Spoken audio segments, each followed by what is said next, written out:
বিদায় বুদ্ধদেব। সকালে piece world থেকে শেষ যাত্রা। লাল নিশান স্লোগানে বিধানসভায় পৌঁছে যায় দেহ।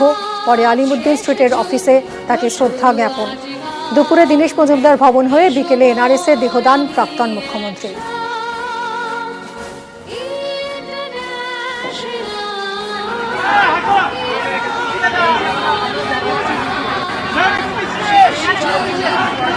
আজ সকালে পিস ওয়ার্ল্ড থেকে তার মরদেহ নিয়ে যাওয়া হয়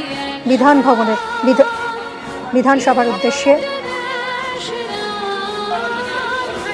বিধানসভায় 11:30টা থেকে বেরিয়ে আলিমুদ্দিন স্ট্রিটের সিপিএমের রাজ্য দফতরে পৌঁছয় বুদ্ধদেব ভট্টাচার্যের দেহ।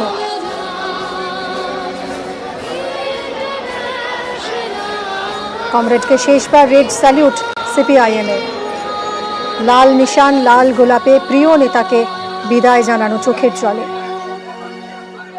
9 জন পলিট ব্যুরো সদস্য শ্রদ্ধা জ্ঞাপন করেন মুজাফফর আহমেদ ভবন, যেখানে তার রাজনৈতিক জীবনের একটা বড় অংশই কেটেছে। কংগ্রেস, তৃণমূল, বিজেপি নেতারাও গণতান্ত্রিক যুব ফেডারেশন শেষ শ্রদ্ধা জানাতে পৌঁছে যান আলিমুদ্দিন স্ট্রিটে সিপিআইএমের সদর দফতরে। চোখে জল, হাতে ছবি, মালা, পতাকা নিয়ে শয়ে শয়ে দলীয় কর্মী সমর্থক পৌঁছে যান তাদের প্রিয় নেতাকে শেষবারের মতো দেখতে।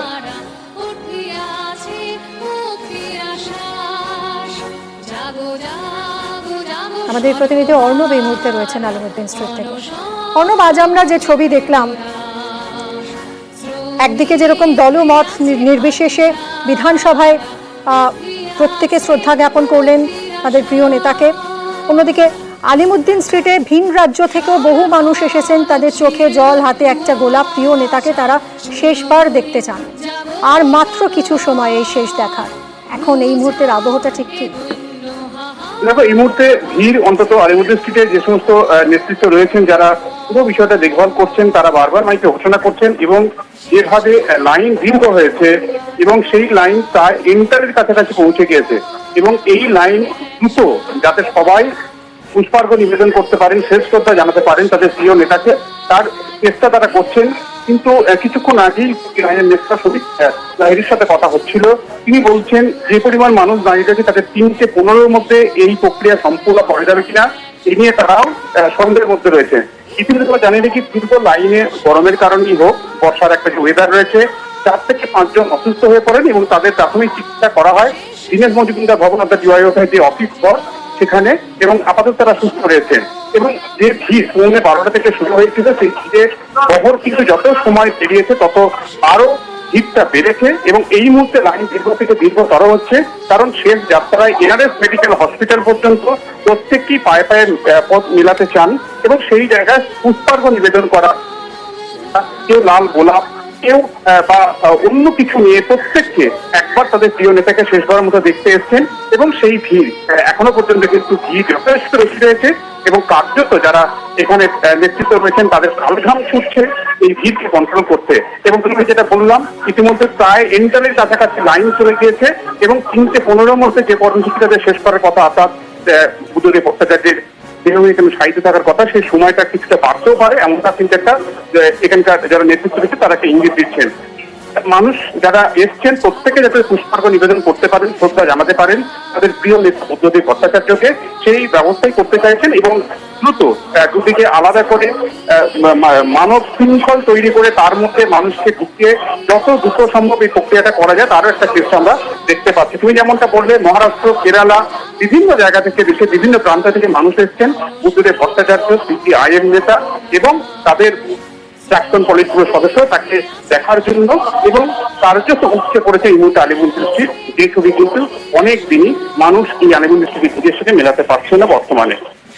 একদমই অর্ণব, এবং দেশের অন্যতম আলোচিত রাজনৈতিক নেতা বললেও অত্যুক্তি হয় না। রাজনীতির বাইরে সংস্কৃতি মনস্ক হিসেবেও তো পরিচিত নাম ছিলেন বুদ্ধদেব ভট্টাচার্য। মৃণাল সেন, সৌমিত্র চট্টোপাধ্যায়, সুনীল গঙ্গোপাধ্যায়, বহু কিংবদন্তি ব্যক্তিত্বের সঙ্গেই তার ঘনিষ্ঠ সম্পর্ক ছিল এবং মৌলিক সাহিত্য, অনুবাদ থেকে নাটক, সবেতেই সচল থেকেছে বুদ্ধদেবের কলম। আজ তাকে শেষ শ্রদ্ধা জানাতে, শেষবার তাকে দেখতে তাই অগুন্তি মানুষের ভিড়। শহর যেন আজ ভেঙে পড়েছে আলিমুদ্দিন স্ট্রিটের সিপিআইএমের এই সদর দফতরে। আলিমুদ্দিন স্ট্রিট থেকে ভিড় পৌঁছে গেছে এজেসি বোস রোডেও। এই কার্যালয়ের ভিতরে যেরকম ভিড়, বাইরে যেন তার থেকে আরো বহুগুণ বেশি মানুষ এখনো দাঁড়িয়ে আছেন প্রিয় নেতাকে একটু চোখের দেখা দেখতে। আমার থেকে 4 বছরের ছোট ছিল, কিন্তু চলে গেল। কাজ একসঙ্গে করলে তার অনেক সময়ের কথা মনে পড়ে। মানুষ আসে, কাজ করে, মানুষ চলে যায়। কিন্তু আমি এই বয়সে অনেক দেখলাম, যাদের সঙ্গে ঘনিষ্ঠভাবে কাজ করি তারা চলে গেলে একটু অসুবিধা হয়। যখন রাইটার্স বিল্ডিংয়ের ওর কাজ থাকতো না, তখন প্রতিদিন 9:30টায় চলে আসতো। পার্টি অফিসকে ঘিরেই সে কাজ করতো। ঘড়ি মেলানো যেত, ঠিক 9:30টায় চলে আসতো। কমরেড বুদ্ধদেব ভট্টাচার্যের শরীরটা নেই। কমরেড বুদ্ধদেব ভট্টাচার্যের স্বপ্ন এবং তাকে বাস্তবায়িত করার পরিকল্পনা, এই অগণিত যারা আজকে আমরা এখানে উপস্থিত হয়েছি, তারা যারা উপস্থিত হতে পারেননি, তাদের মনে আর মাথায় রয়েছে এই পশ্চিমবঙ্গের শিল্প হবে, চাকরি হবে, হবেই। নিশ্চিতভাবে অভিভাবকহীন, কিন্তু অভিভাবকের স্বপ্নকে সত্যি করার পরিকল্পনা আর সাহস থেকে আমরা অভাব বোধ করছি না, সেটা আমাদের মধ্যে। রাজনৈতিক ব্যক্তি যারা, রাজনৈতিক কর্মী যারা, যে দলেরই হন না কেন, বুদ্ধদেব ভট্টাচার্য তাদের কাছে একটা অনুকরণীয়, অনুসরণীয় এবং একটা দৃষ্টান্ত স্বরূপ। তার যে জীবনশৈলী, জীবনধারা, এবং তিনি একটা ছাত্র রাজনীতি, যুব রাজনীতি থেকে উঠে বাংলার মুখ্যমন্ত্রী। ওনাকে নানানভাবেই পেয়েছিলাম। যখন আমি ছাত্র যুব আন্দোলন করছি সেই সময় ডেপুটেশন নানাবিধ, আমি বিধানসভাতেও 10 বছর পেয়েছিলাম বুদ্ধদাকে। দলমত নির্বিশেষে আজ প্রত্যেকে এসেছেন এই আলিমুদ্দিন স্ট্রিটে মুজাফফর আহমেদ ভবনে শেষ শ্রদ্ধা জানাতে রাজ্যের প্রাক্তন মুখ্যমন্ত্রীকে।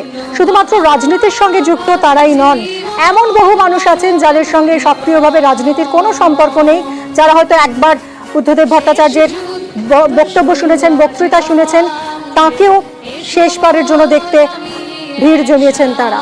ভিন রাজ্য থেকে, কেরল থেকে, অন্ধ্রপ্রদেশ থেকে এসেছেন মানুষ আজ বুদ্ধদেব ভট্টাচার্যকে তাদের শেষ শ্রদ্ধা জানাতে।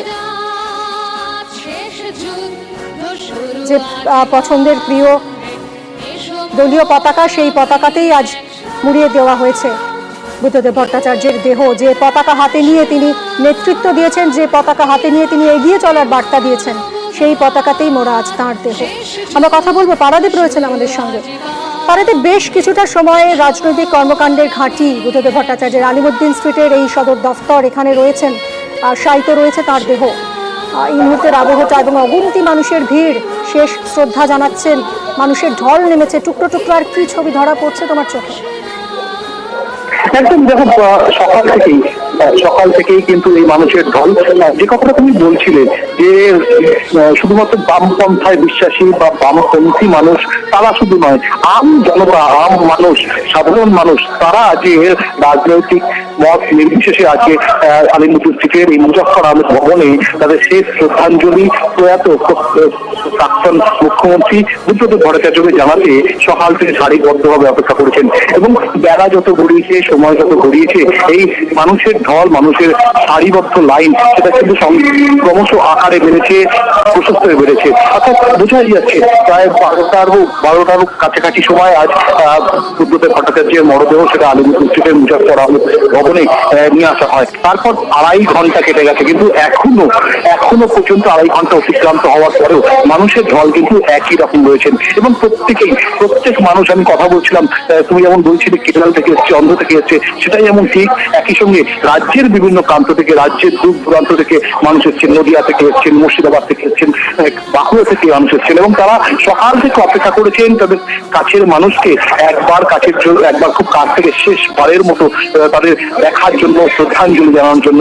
কেউ গলায় প্ল্যাকার্ড ঝুলে নিয়ে এসছেন, কেউ বা বুদ্ধদেব ভট্টাচার্যের ছবি সম্বলিত পোস্টার হাতে ধরে নিয়েছেন। মাত্রই কয়েক ঘন্টা তাকে শেষ দেখতে মানুষের ঢল এই মুহূর্তে আলিমুদ্দিন স্ট্রিটে সিপিআইএম এর দলীয় কার্যালয়।